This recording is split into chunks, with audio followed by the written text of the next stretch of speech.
Sejumlah relawan Ganjar Mahfud diduga menjadi korban penganiayaan oleh anggota TNI. 15 prajurit TNI diamankan, 6 ditetapkan sebagai tersangka karena diduga melakukan penganiayaan kepada relawan paslon 03. Kubu Ganjar Mahfud menuding ada simpatisan Prabowo di tubuh TNI yang memicu peristiwa penganiayaan tersebut.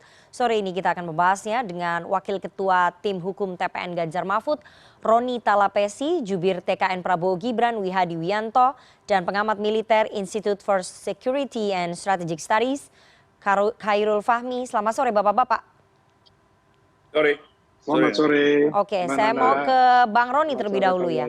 Bang Roni, bagaimana sebenarnya kronologi penganiayaan terhadap relawan Ganjar Mahfud di Boyolali? Karena yang sudah dijelaskan adalah kronologi versinya TNI.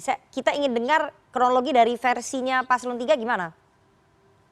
Ya, kalau dari kami, jadi pendukung kami setelah menghadiri acara dengan Mas Ganjar, kemudian melintasi depan Kodim, kemudian tiba-tiba dicegat dan dianiaya. Jadi tidak benar yang disampaikan bahwa ada dialog atau karena merasa keberatan ya, karena ada suara knalpot, karena di CCTV juga pun terbukti bahwa tiba-tiba dicegat, kemudian dipukul, ditarik ke dalam, kemudian dianiaya. Dari kami sangat mengecam atas tindakan yang dilakukan oleh oknum dari Kodim yang ada di Boyolali, karena menurut kami ini adalah bentuk tindakan kekerasan, dan kami berharap bahwa ada tindakan tegas. Dan kami juga pun melihat bahwa ini merupakan tindak kekerasan yang tidak diperbolehkan. Karena kalau bicara soal ketidaknyamanan karena adanya knalpot bising, itu harusnya diserahkan kepada pihak yang berwenang, yaitu polisi lalu lintas ya, kalau mereka keberatan. Tetapi kalau seandainya main hakim sendiri seperti ini, kemudian kita lihat bagaimana dianiaya sampai bisa saat ini korban masih ada yang koma. Nah, ini yang kami sangat sayangkan, dan kami juga pun heran kok paslon yang lain tidak mengecam tindakan kekerasan ini, terutama dari paslon 02 ya. Ya, karena itu makanya kami melihat bahwa apapun bentuk kekerasan ini harus kita kecam bersama. Baik. Harus kita sampaikan bahwa kita tidak boleh membiarkan tindakan-tindakan kekerasan yang terjadi, apalagi di dalam pesta demokrasi ini. Dan ketika kami menyampaikan bahwa ini merupakan tindakan kekerasan yang menurut kami ini sangat mengancam proses demokrasi yang ada, malah kami heran ada paslon yang lain, pendukung paslon lain menyampaikan di Twitter bahwa itu memang pantas dilakukan. Ini yang menjadi pertanyaan buat kami kan. Baik. Itu tidak boleh sebenarnya, Mbak Nana. Ya. Baik, Bang Roni, nanti saya akan tanya ya ke kubu 02 soal tudingan itu. Tapi saya ingin tanya ini, Sekjen PDI Perjuangan, Hasto Kristianto, dalam keterangan persnya kepada media menyebut bahwa ada dugaan simpatisan Prabowo di tubuh TNI karena ada kedekatan emosional begitu ya antara prajurit TNI dengan Prabowo yang sama-sama di militer. Nah, kemudian kedekatan inilah, simpatisan inilah yang memicu peristiwa penganiayaan terhadap relawan Ganjar Mahfud. Dasar kecurigaannya apa, Bang Roni? Iya Mbak Nana, posisi saat ini Pak Prabowo masih sebagai Menteri Pertahanan. Ada satu peristiwa di mana Pak Prabowo meresmikan sumur air ya, dan di situ menggunakan fasilitas dari TNI Angkatan Udara. Saya bayangkan bahwa pilot dari TNI Angkatan Udara yang mengantarkan Pak Prabowo tentunya mengalami dilematis kan, karena di mana kita melihat bahwa di sisi yang lainnya dia harus menjalankan tugas, tetapi di sisi yang lainnya ini kaitannya antara sumur air bersih dengan Menteri Pertahanan, apa kaitannya? Itu yang pertama. Dan yang kedua, kita melihat bahwa indikatornya sudah jelas. Ada ajudan dari Prabowo yang bernama Mayor Teddy yang menggunakan atribut 02, itu sangat jelas terlihat gitu loh. Kita juga sudah mendorong kepada pihak yang berwenang, yaitu Bawaslu, supaya ada tindakan tegas atau dari pihak dari TNI kan. Nah, ini hal-hal seperti ini menurut saya indikatornya sudah ada. Tetapi apa yang disampaikan oleh Sekjen PDI Perjuangan Mas Hasto Kristianto adalah untuk mengingatkan kepada TNI agar tetap bersikap netral. Kita juga pun tidak mau paslon 02 menarik TNI ke dalam konsentrasi politik ini, di proses demokrasi ini. Kita yakin bahwa masih banyak anggota TNI Polri juga pun yang mau bahwa proses ini berjalan sesuai dengan aturan dan undang-undang yang ada. Dan kita berharap bahwa tetap kita harus menjaga proses demokrasi ini. Oke, berarti memang dari kubu paslon 3 melihat ada simpatisan di tubuh TNI begitu ya, simpatisannya Pak Prabowo di tubuh TNI. Memang ada oknum-oknum begitu yang memicu ketidaknetralan. Ini yang bukan tidak sebab ya Mbak Nana, sehingga pernyataan dari Mas Hasto bahwa menyampaikan bahwa kita khawatir ada oknum TNI yang terlibat di dalam paslon 02 karena sudah terungkap ya di publik, sudah terjadi, dan ini yang sebenarnya menjadi warning buat kita semuanya bahwa kita harus menempatkan Polri atau TNI di tempat yang netral gitu loh. Jangan menarik mereka dalam proses demokrasi ini. Oke, saya mau ke paslon 2. Pak Wihadi, ini ada tudingan bahwa peristiwa penganiayaan terhadap relawan paslon 3 atau relawan Ganjar Mahfud ini karena ada simpatisan ataupun oknum yang mungkin mendukung Pak Prabowo begitu ya di tubuh TNI. Bagaimana respon dari kubu Prabowo Gibran, kubu 02? Saya kira begini, kita ini tidak perlu menarik-narik TNI dalam ranah politik. Ya. Dan kalau sekarang ini Pak Prabowo sebagai Menhan, sebagai capres dari 02, tapi kita juga melihat Pak Mahfud itu Menko Polhukam. Ya, Menko Polhukam itu membawahi juga Kemenhan. Ya kan? Jadi saya kira ini jangan ditarik-tarik lah ke sana, ya kan? Ini semuanya juga ada namanya bahwa Menko Polhukam itu membawahi Kemenhan. Ya, jadi jangan ditarik-tarik dulu nih merasanya. Kalau kita bicara mengenai apa yang sudah dilakukan oleh Menhan, ya saya kira itu adalah tugas daripada Menhan yang memang sudah ada dari lama mengenai masalah yang disampaikan tadi, mengenai masalah sumur dan segala macam. Saya kira itu kan permasalahan yang memang bagaimana yang namanya TNI ini dekat dengan rakyat dan memberikan apa yang rakyat butuhkan.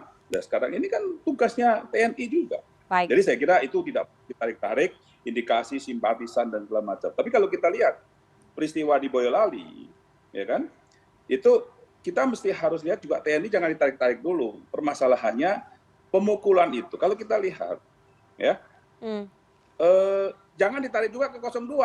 Ada apa ini? Nah, ini kan permasalahannya TNI dengan simpatisan yang melewati asrama. Dan itu kan ada sesuatu hal yang mungkin terjadi di situ kan kita juga sama-sama ya tahu. Nah, itu serahkan saja kepada pihak-pihak yang berwenang yang akan menyelidiki masalah ini dengan benar, gitu kan? Bila perlu kita dengan kepolisian juga karena ini menyangkut sipil. Jadi saya kira ini jangan ditarik-tarik seakan-akan ini kenapa dengan 02 dengan capres kami, gitu kan? Ini kan permasalahannya yang bermasalah kan bukan kami. Kok kenapa kami ditarik-tarik, gitu kan? Nah itu. Nah kalau misalnya kita melihat lagi, kita tarik lagi, ya kan? Saya kira ini kan kalau kita bicara mengenai masalah memberikan simpati kan kita sendiri juga belum tahu permasalahannya itu seperti apa, sehingga kita juga menahan diri tidak berkomentar. Karena kalau kita berkomentar itu justru memperburuk suasana, gitu kan. Jadi kita ini harus tahu dulu situasinya apa, kronologinya bagaimana, kejelasan bagaimana. Ya kan? Nah makanya jangan sampai yang namanya belum meninggal sudah dikatakan meninggal. Baik Pak Wihadi. Hoax lagi nih. Iya. Kan? Ada yang di Sleman itu, Oh, jadi yang meninggal adalah relawan yang di Sleman, bukan di Boyolali ya. Oke, kita garis bawahi di situ. Pak Wihadi. Apa lagi Sleman? Oke, Pak Wihadi, saya kembali ya bahwa selain dari kubu 03 terkait dengan adanya peristiwa penganiayaan, ternyata kubu 01 atau Timnas Amin juga turut berkomentar supaya peristiwa ini segera diusut begitu ya dan netralitas TNI itu ditegakkan. Tapi dari kubu 02, terutama Pak Prabowo sebagai Menteri Pertahanan, kenapa tidak berkomentar? Itu tadi pertanyaannya dari Bang Roni juga. Melihat peristiwa ini, apalagi beliau sebagai Menteri Pertahanan. Nggak ada mengenai masalah Menteri Pertahanan berkomentar. Tapi kan gini, tapi dari kami, kita melihat bahwa Ketua Komisi 1 yang dari Golkar Mutia, ya kan, itu juga sudah berkomentar terhadap masalah ini sesuai dengan tupoksinya, gitu kan. Jadi kita ini lebih kepada permasalahan-permasalahan yang disesuaikan komentar siapa yang harus berkomentar. Jangan sembarang komentar juga, kan gitu kan. Jadi kalau kita bicara mengenai masalah komentar, nanti ini masyarakat ini akan jadi bingung kalau kita komentar berseliweran yang nggak benar, gitu kan. Nah ini kan jadi masalah. Kita ini maunya kita tuh tenang-tenang saja gitu loh. Jangan kita ini bicaranya langsung salah-salahan kepada kita gitu. Oke, saya mau tanya ke Mas Fahmi, bagaimana kemudian Mas Fahmi menganalisa peristiwa penganiayaan yang dilakukan oleh oknum TNI kepada relawan Ganjar Mahfud, Mas Fahmi, tapi jangan dijawab dulu, kita harus jeda, kita akan kembali sesaat lagi.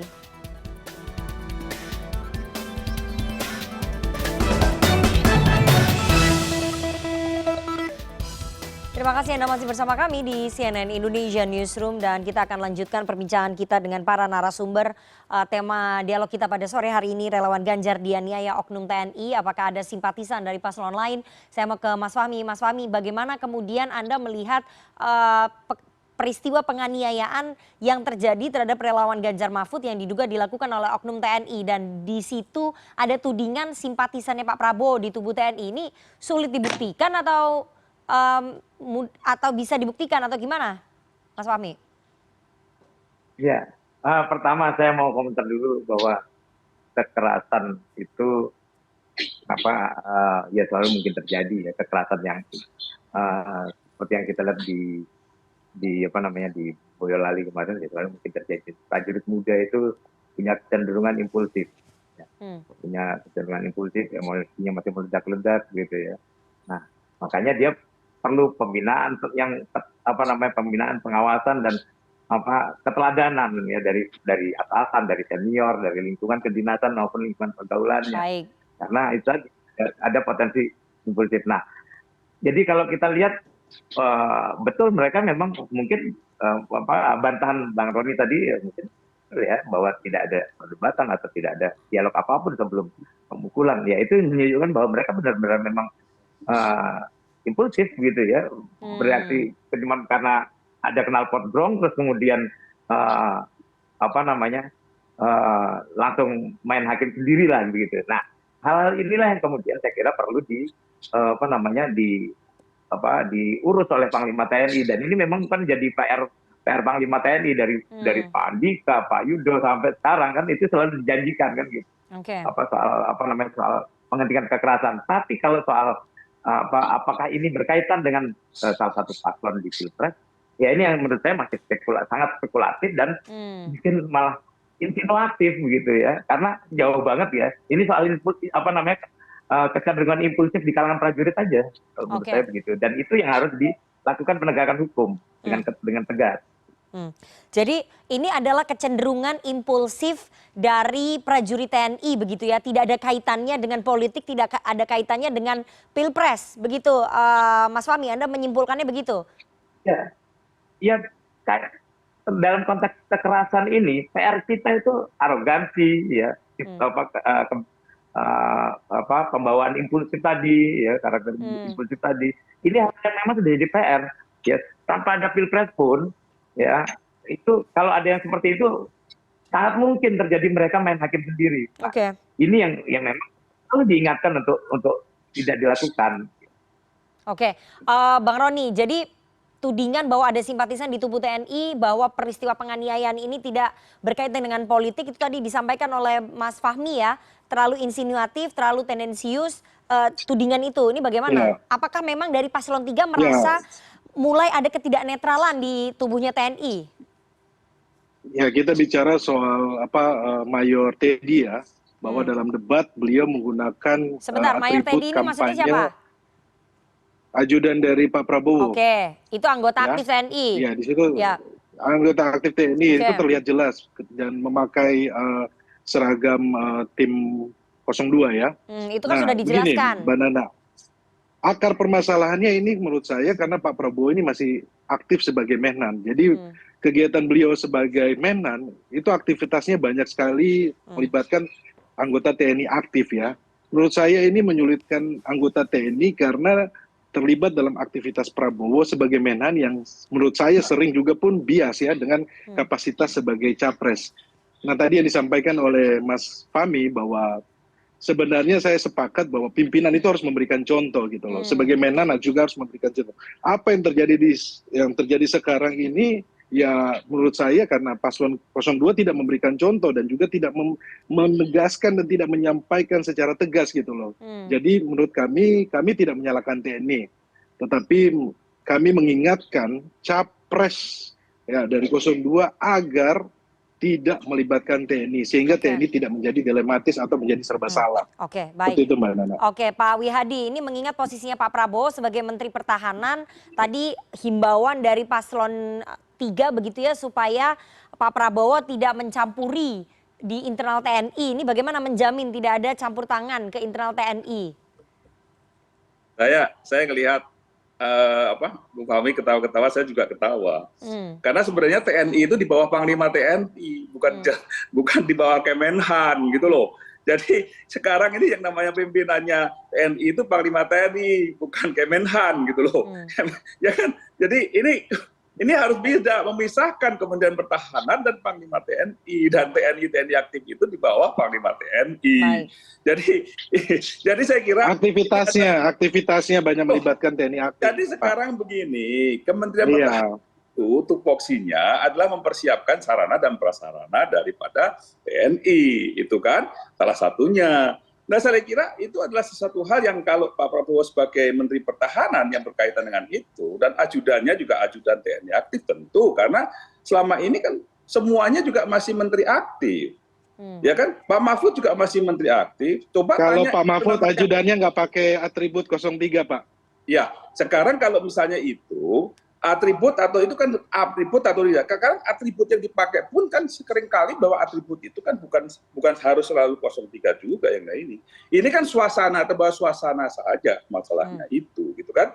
Jadi saya kira ini bukan semata-mata langsung memposisikan seperti itu. Ajudannya Pak Mahfud juga dari TNI ada, dari polisi juga ada. Saya kira itu semuanya udah menjadi protap semuanya gitu kan. Jadi tidak perlu kita mesti berprasangka seperti itu gitu kan.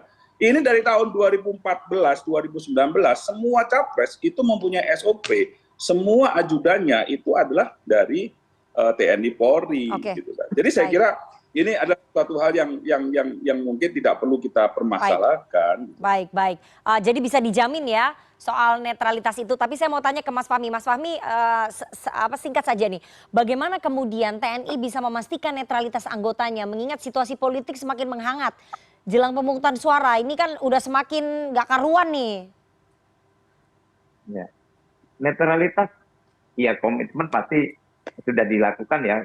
Buku 1, terus berbagai macam bentuk sosialisasi, arahan dan ancaman dari Panglima TNI ya, ini sudah disampaikan ya. Tinggal kemudian yang kita ingin lihat adalah bahwa jika memang terdapat bukti ada ketidaknetralan, ada seperti yang diatur dalam undang-undang ya. Kalau soal mayor TNI ini debatable karena undang-undang pemilu justru tidak menjangkau itu. Yang menjangkau itu justru undang-undang TNI. Sayangnya undang-undang TNI memang tidak mengatur soal pidana pidana pemilu kan, pidana terkait netralitas, sehingga saya kira yang paling penting adalah bagaimana kemudian jika netralitas itu dilanggar ya ada sanksi yang jelas dan tegas, termasuk juga pengawasan parlemen itu yang kemarin katanya mau bikin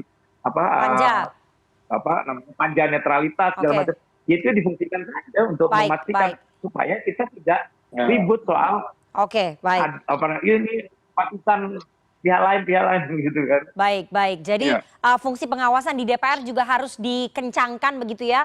DPR sebagai mitra kerja dari TNI dan juga Polri bisa melakukan pengawasan yang lebih ketat lagi, dan masyarakat juga bisa memberikan pengawasan ya terhadap TNI dan juga Polri, karena dua institusi ini tidak memiliki hak pilih dan seharusnya menjaga netralitasnya di pemilu 2024.